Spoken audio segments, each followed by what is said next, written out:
Welcome to Go You Are Sent. I am Saul, and I am delighted today to be joined by a very special missionary, a new FMC missionary, Rachel. Hello. Say hello to the world, Rachel. Hello, world. We have a different setup today. If you're watching this on YouTube or Spotify, we've decided to set our cameras up behind Rachel for reasons that will become clear in a moment. Rachel, even though she's a new missionary, has aspirations perhaps one day to serve in an area of the world that's unreached. Mm-hmm. And so because of those places are areas of elevated risk, it's important to be a little protective of your identity. Yeah, it's true. So with that being said, please introduce yourself to the world. Yeah. Hello. My name's Rachel. I grew up in the southern United States. I grew up Protestant, part of a denomination called the Christian and Missionary Alliance. Actually, both my parents also grew up in that very particular denomination. Okay. I have a couple siblings, so we grew up surrounded by missions all the time. Well, I mean, it's in the name of your denomination. Literally. The best week of the year was Missionary Week. They would have a family come in from the field, and it was like potlucks all week long. So when you're a child, it's like you're hanging out with your friends all week. And hearing glory stories? Yeah. And learning about these cool places people are serving. And what's your earliest memory of hearing one of those missionaries talk about their work in the field? Ooh.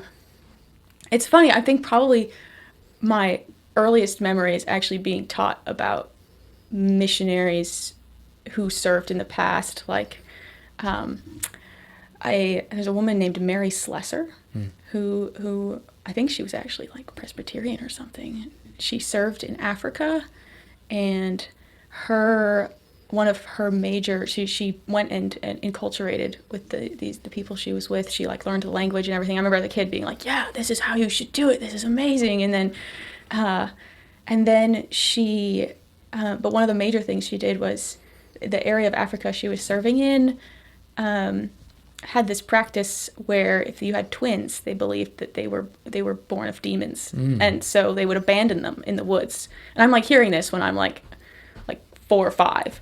And I was like, whoa. But she would go out into the jungle and rescue these babies.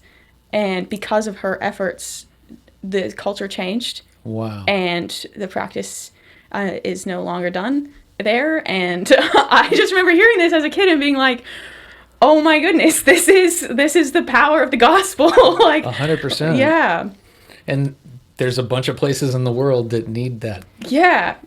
I think that's something that even, as a kid, I just felt so enchanted by the concept of going out and serving, was that like the Lord wants to transform cultures. He doesn't just want everyone to become like me. He wants them to become like Christ in the way that they're made to be like Christ. Yeah. Yeah. Well, so your family growing up, do you remember, tell me where you are in the birth order first. And where? Sorry? In the birth order. Oh, I'm second. I'm the middle. So you have a big sibling, a little sibling. Yeah. So growing up in your household, daily prayer, a thing. Yeah, going to church. We would go to church every week on Sunday, and that was usually an all morning situation, like 9 to 9:30 to noon, past noon, depending on how long you talk, after. And we would pray before meals, before bed. We would pray on the way to school. Lots of prayer. I remember very early giving my life to Christ. My mom took me aside one day, again probably 4 or 5, and she told me, Jesus, sin separates us from God, and Jesus brings us back to God. Do you want to accept Jesus into your heart? And I was like, well, yeah, obviously. I don't want to be separated from God. That was sort of explained to me, and I remember in my imagination, she led me through a little prayer, and as I imagined Jesus coming into my heart, it was like a little house, and the Lord came in and he just turned on the light. And How old were you when that happened? maybe 4, yeah. Wow. And you still remember that conversation? I do. It became, I think, a major, like, my life revolved around Jesus. You know, this man had saved me. Who is this guy? I wanted to serve him, and I wanted to know the Lord more. And so after that profound experience when you're 4, what was your idea of God like? I think, yeah, my idea of God was he was loving and caring. He wanted to provide for his children. But honestly, it was pretty distant. I think I wanted to be close to God, and so I would like read my Bible a lot and pray. I by the time I was in high school, we had a really good youth pastor who was really hammering home getting daily prayer time in, making sure you're spending time in the Word. And so I was, really trying to do that, but I still felt far away from God, and I felt like this striving.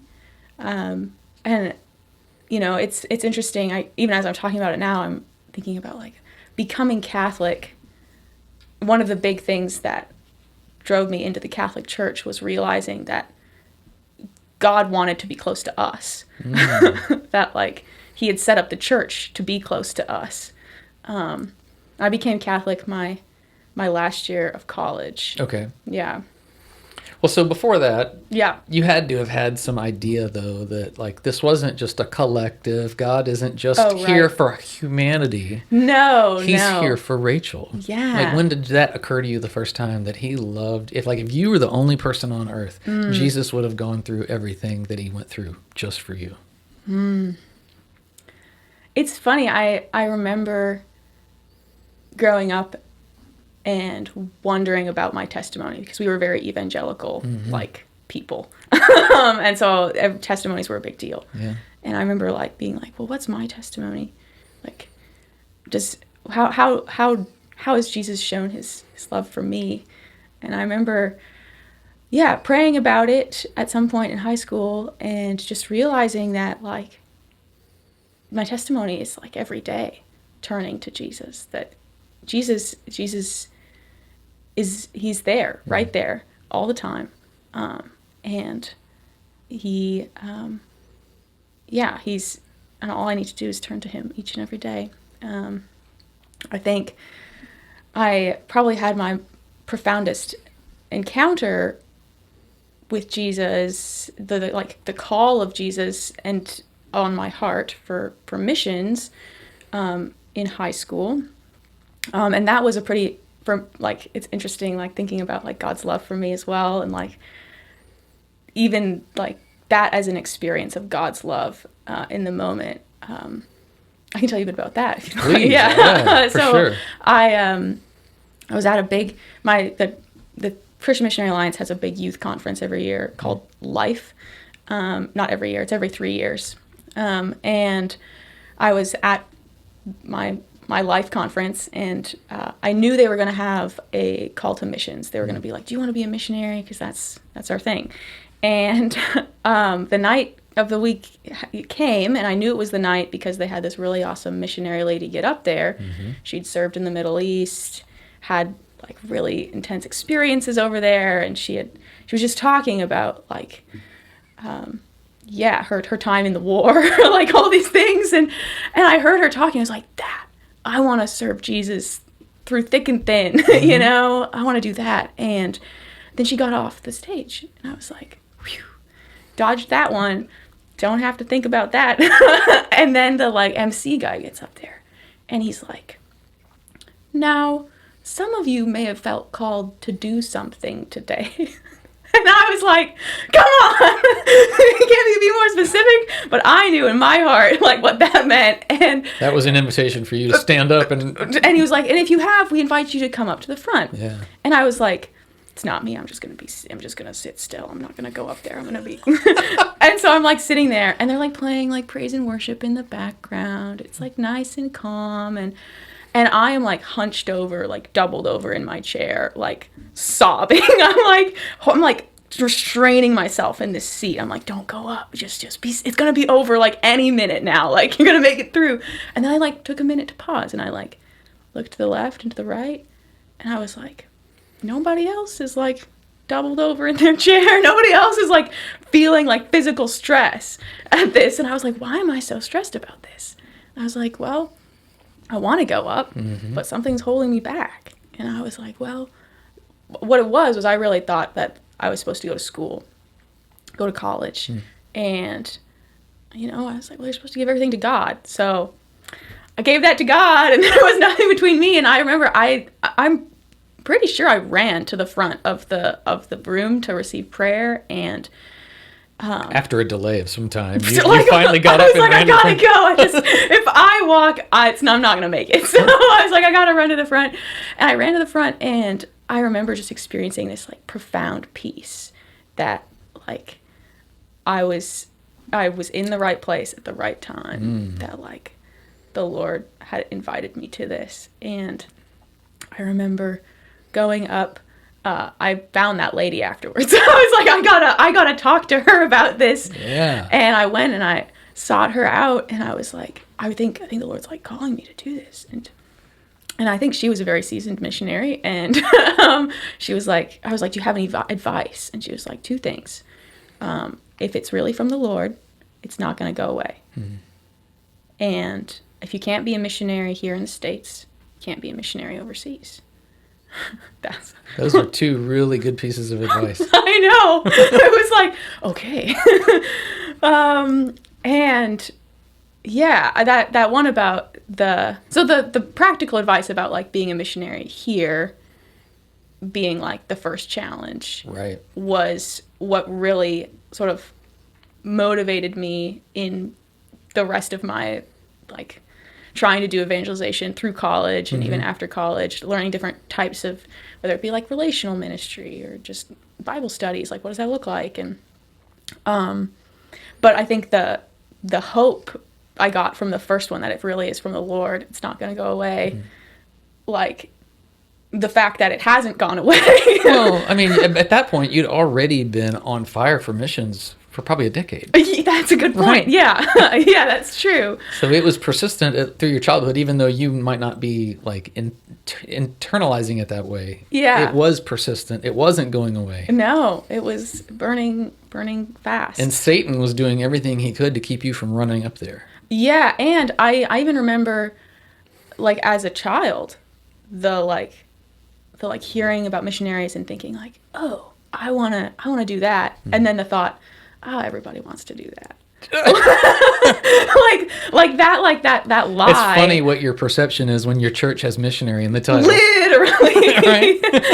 And it's interesting too, because when I remember coming back after I had gone up when I was in high school and going back and just sort of my youth pastor being like, he's like, after that talk, Rachel, nobody would have gone up there to be a missionary, just so you know. It was like, that was not the sales pitch for missions. What a confirmation. Right. And I was like, well, that's good to hear. That was, yeah, the Lord was moving in my heart. So in the aftermath of that event, yeah, after the rest of high school, so you get into college. Yeah.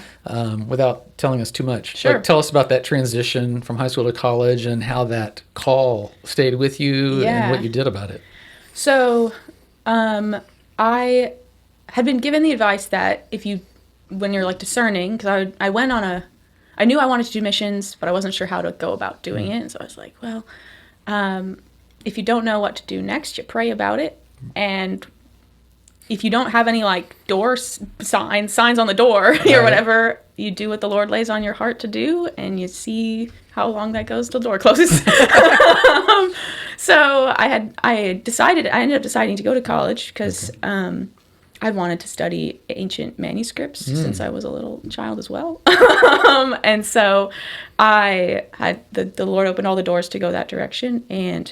But I was like, okay, the Lord will use this to do missions. Like, how's the Lord going to use this to do missions? And I remember like thinking, okay, even in my daily life, what doors are is the Lord opening? So my first year, I did some service with low income communities in Waco, and then the next year, I joined. There was a group on campus that advertised themselves as wanting to be missionaries on campus, and I was like, I think that's the one for me. I want to try and be a missionary on campus, and then COVID happened, and all community kind of fell apart as we all lived in isolation, Right. for long periods of time. And I was feeling like, honestly, ministry burnout by that time as well. And I was like, I need to be fed. Where can I be fed? And I had been interested in the Catholic Church for a long time, and I had a friend suggest to me. She was like, "Well, why don't you just go sit in front of the tabernacle for a little bit?" Dangerous suggestion. Well, I needed prayer time, so Yeah. I was like, why not in this place set apart for prayer? Right. That was my thinking. Reasonable. I discovered adoration and daily mass through this, and I like I said, I was interested in the Catholic Church. In fact, I was worried about the Catholic Church. I was worried that they didn't know who Jesus was, but had by that point been convinced that the Catholics did believe in Jesus. And that's the point. I was like, we should be praying with the Catholics, and the Mass is their big prayer. So by the beginning of my last year in college of undergrad, I was going to daily Mass and adoration, just because I wanted to pray with the Catholics and have a holy hour. And the Lord used that to really, to open my heart to a world of possibilities, becoming Catholic. That spun you around. So, did you just go through RCIA on campus? I did do RCIA on campus. I initially did RCIA, OCIA now, I think is what they call it. Yeah. But I think it was the last year they called it RCIA. And I did it mostly to I wanted to figure out if what Catholics were thinking. And I remember I was working 2 jobs at the time, and RCIA was during one of my shifts, and so I couldn't go. And I was like, well, that door closed. And unrelated. Hang on a second. I'm sorry. You're good. You gotta cough it out. We're gonna edit this out. I held it in as long as I could. I'm gonna zoom in slowly on your face. There you go. I'm sorry. No, I hate you're to good. Interrupt that because you're getting right to your conversion. Well, Okay, so let's back up. okay. Tell me about adoration and attending daily mass, and then starting RCIA. Yeah. So by my last year of college, I was attending daily mass and adoration, and in this desire to pray with the Catholic Church, and I started doing RCIA initially just to figure out what it is that the Catholic Church believes, and honestly, I went on this retreat with the campus student center in November of that year, and it was at that retreat that I realized what the sacramental life was. That this was that God desires me to live out. He desires to meet me in the body, not just in the soul, but in the flesh. And I was like, well, I want to do that. I want to live my whole person. Live my faith with my whole person. And so after that retreat, I realized I couldn't go back. I was like, I felt like I wanted to believe that this was what the Lord had for me, but I didn't have the faith yet. So actually, that Advent, I stopped going to the church I grew up at. I went to the same church for 21 years. And it was really hard to leave. But I stopped and I started going to Sunday Mass in addition to daily Mass at the time. And I just left out. I gave my questions to God. I had the usual big 3: Mary, the Eucharist, and the Pope. Of course. And I was like, Lord, if you can bring me clarity on these these, then I'll do it. Did you have to have some difficult conversations when you quit attending your home church? Regrettably, I mostly fell off the map a little bit. Okay.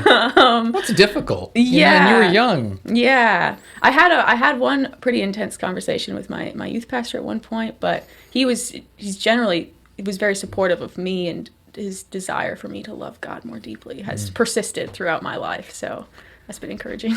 Yeah. Oh, that's beautiful. And so did you feel like when you were going through this conversion from Protestant to Catholic that you were going to have to just let go of the dream of missions? 100%. It was brutal. Yeah. I looked at the Catholic Church and I was like, I see no missions like I grew up with at all. No, there was a lot of, at the time, domestic missions are on the rise in popularity in the Catholic Church. Very much so. And it's beautiful.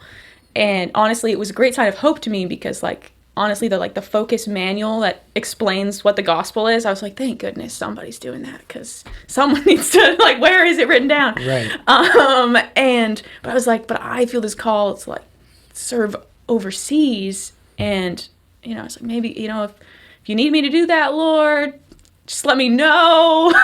I already had this sort of hope that thought maybe I'll go get a PhD and then be a professor overseas and do sort of this on the down low professor missions thing. And I was like, I just don't know. And so I was pursuing that angle. I went and I got a master's actually, and in my field. And I was still saddened by the absence of this international missions thing. But I finished my degree and I taught for a year in the university, and I had a friend who I was thinking about going to get this PhD, and my friend was like, well, what do you see yourself doing long term really? And I was like, oh, something but not exactly, teaching Latin to children in rural China as a means of evangelization. And she was like, well, why don't you just do that? And I was like, well, the first excuse I had was I don't have a PhD. Right. And I felt like the Lord immediately was I opened the doors, not a PhD. And I was like, all right, well, I'll take that one. And then I was like, and Catholics don't do missions like I grew up with. And she said, oh, but have you heard about we do? And she was like, well, this is called the Family Missions Company, I think. And so she was the first person to tell me about it, and I visited the website, and I almost started crying right there. did shed a tear. It was At how old the website was? No, it was oh, it was the more up to date one. It had nice graphics, but because right off the bat I saw go and make disciples, go into all the world and make disciples of all nations, baptizing them in the name of the Father and the Son and the Holy Spirit. And it just takes me back to 4 or 5-year-old Rachel, here we go, it's happening. And then I looked and they're unapologetically Catholic. And I said, no way. There's no, and then you keep reading and they're like, we're excited about our Catholic faith. We love it. It's no way. This is These huge. aren't people that are apologizing for being Catholic. Right. There was a version in my head of my life where I would join a Protestant group and keep the Catholic thing on the down low, and I was like, that sounds real rough. I was like, I don't think I could do that. It sounded really hard. And so what'd you do next after you discovered the website? Oh, I reached out to Ryan. Okay. And I reached out to Ryan and I was set up a call. I basically told Ryan what I just told you. Mm-hmm. And Ryan said, well, it sounds clearly your next step is to come for a visit. And I was like, yeah, that makes sense. Okay, I'll send me the dates. I'll think and pray about it. Because I had applied to PhDs as well. And so I was weighing these options. And I was like, no, it makes sense for discernment reasons. I should visit. So I ended up visiting in February of that year, and I came, and it was even better than I had imagined. I think the amount of singing really moved me at the time. Praise God. Yeah, I had felt in my life a poverty of singing and singing praises to the Lord, and it just was beautiful to see the community, and the number of children struck me. I just was floored, like really putting the family and family missions. Family, these guys are on point with Yeah. the company name. Yeah, exactly. And so I remember I got my first acceptance letter actually while I was on my weekend visiting. And I initially got that letter and was like, oh, well, that's a done deal then. I'll go get my PhD and then I'll do missions and that'll be that. But I left, and the general advice for doing a PhD is that you should only do it if you've got funding. And so that funding was like not very good. And then I looked at it, got some more information back, and Ryan gave me an extension on like, I was like, Ryan, I really need to hear back from these programs before I can like make my decision. He was like, okay. So he gave me like a date in like April or something. Maybe it was March. It was late for making decisions. And I visited my last university I'd gotten accepted to the same week that my answer to FMC was due. Okay. Like it was like down to the wire for me. I was like, I was like, Lord, I think this is, he's like, here's the door. So I visited this university, and I came home and I was praying about it, and I was like, I felt like the Lord was saying, you know, if you continue in the university, you'll do more of the things that we've been working on, you know, continuing to grow in intimacy with Christ, of course, but also ministering to the people at the university. Mm-hmm. The university is the mission field in a big way. But when thinking about going into missions, I heard the Lord like, this is a new thing. And also new life, new hope. And at the time, I really was desiring more hope. I was like, I desire to see the Lord move to set the world on fire with his love, you know? Yeah. So in the end, I was like, okay, Lord, let's see what you're going to do, how you're going to set the world on fire. And so I went with FMC. Yeah. And in the wake of making that decision, how'd your heart feel when you woke up the next day? Oh, great. It was one of those things it did feel like the Lord had been preparing the way for this decision. Since you were 4. Since I was 4.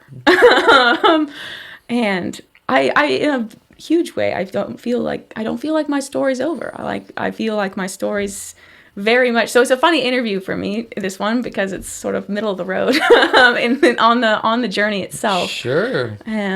But you got a testimony to tell. It's true. God is at work in your heart, just like he is in everyone else's. So you have a story to tell. Yeah. Well, so fast forward September, you showed up for formation. Yeah. Finally, you got here for intake. What was that like? Man, it was like an abundance of love, an abundance of grace. Just the Lord providing through this community for us. That's my first thought there. was just seeing the witness of like the care of the community. And also surreal. It was surreal. Again, I mean, you've thought about something for like this long, you really like, I was like sitting in sessions and we'd be talking about evangelization or like the practicals of mission work, and I'd be like, I've been waiting for this. It's time. I'm like, here we go. I'm excited to be with people who want to learn these things too, and who have who also desire deep intimacy with the Lord to go out and do his work. If you could put your finger on one thing, what's been your favorite part of your formation?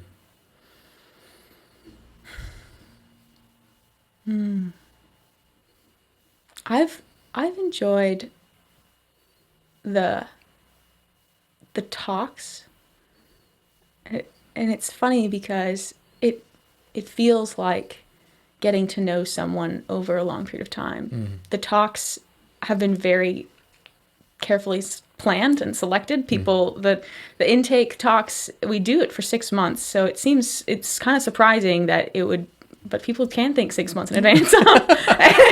And like they have like, they're very on purpose, and it's really beautiful to see the whole picture unfold over the course of your time in intake. Like we're coming up on the end of our of these talks, and I'm really excited for the last couple, and just to see how the present is made, Right.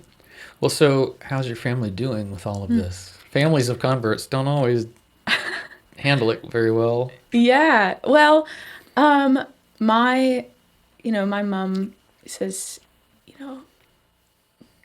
if you're following the Lord, you do what he says, and we work from there. So she feels good, I think, generally about it. I think in the family as a whole, my leaving the country is more distressing than becoming Catholic, just because we're pretty close. You've been talking about this with them for a long time. It's true. My sister's very excited. She's like, "You're doing the thing, Rachel. It's actually happening." And I think my dad and brother are also excited. They're excited to see what the Lord's going to do. It's not how, in some ways, I mean, as a child, I didn't imagine doing it quite this way, but I'm excited to see what he'll do. If you could go back in time and talk to, say, Rachel in the wake of that retreat. The college one? Yeah. Yeah. In the wake of that retreat, what do you think she would say if you told her how things had turned out? Oh, she would say, see, God's always got a plan. You don't need to be worried. That's what she would say. Yeah. She would say that to me, the person who just told her that information. Yeah. She would be like, yeah, like the Lord does do that, doesn't he? He opens the door. Is there any way you can take me back? That's what she would say. Can we get there? Can we fast forward through the next few years? Yeah. And just get to the missionary part already? Mm-hmm. She would probably ask for some advice. Be like, what should I do next? And be like, you'll figure it out. But you see how along the way, like all of those years were necessary, right? To get your heart prepared to say yes. Yeah. To everything, not just the missionary call, but to all of it. To the whole thing. I think my time in my master's program, it's because I converted at the very end of my undergrad degree. Like the maturing of my faith that happened when I was studying in my master's program was crucial to me being able to say yes to missions. I couldn't have done it without an awareness of my heart. That question you asked at the beginning about like when did Jesus meet you in your heart? Honestly, I think I wouldn't have been able to really articulate that I had a heart. I sort of I'd lost my imagination for my heart until I became Catholic. They sort of went quiet for a while, and so during those 2 years, being able to open my heart again to the Lord, and him being able to say, now that missions thing, you remember that? And then me being like, yeah, I do. It doesn't fit with the plan I have right now, but it fits with your plan, and just being able to be open to it. Well, so now when you lay your head down at night and you're closing your eyes and you're starting to think about what lies ahead, what do you dream about for your missionary life? Ooh. I dream about the Lord using me as a vessel of encountering the love of God, specifically helping people see that their life has worth and is loved. it makes all the difference knowing that you're loved. I think my hope, specifically, I think I have a big heart for working with young women and, and women in general. And yeah, I think there's a lot of lies that the devil likes to throw at them and so at us. And so, yeah, I would love the Lord to transform hearts through me. Yeah. Well, that's beautiful. And, those of us on staff who get to see new missionaries show up and get trained and then go out. I mean, we have a vested interest in you and your health and being a thriving missionary on the field. And so I'll just say personally, I can't wait to see what the Lord does with you and your service to the people that you're sent to. Yeah. I think it's going to be awesome to see, even though we're going to be sad personally to see you go. Yeah. I've discovered being on staff, it's a little death every year when people come and you love them and you pass them in the hallway and you go to praise and worship and potlucks. Yeah. But then they leave. Yeah. It's a little death, but it's for a good cause. Yeah. So, yeah. Well, thank you very much for coming onto the show today. I think this is one of my favorite episodes that we've done since we've relaunched. Oh. And I'm not just saying that because the cameras are pointed at me. Actually, I hope that all of my faces weren't too crazy. As I was listening to you talk, I was kind of conscious of the fact that I was smiling. Make sure I'm smiling. Right. You did a great job. Well, thank you very much. And we look forward to talking again soon. I hope we can. All right. Bye. You can learn more about Mission Life or supporting our work at FamilyMissionsCompany.com. Please also follow us on social media. God bless.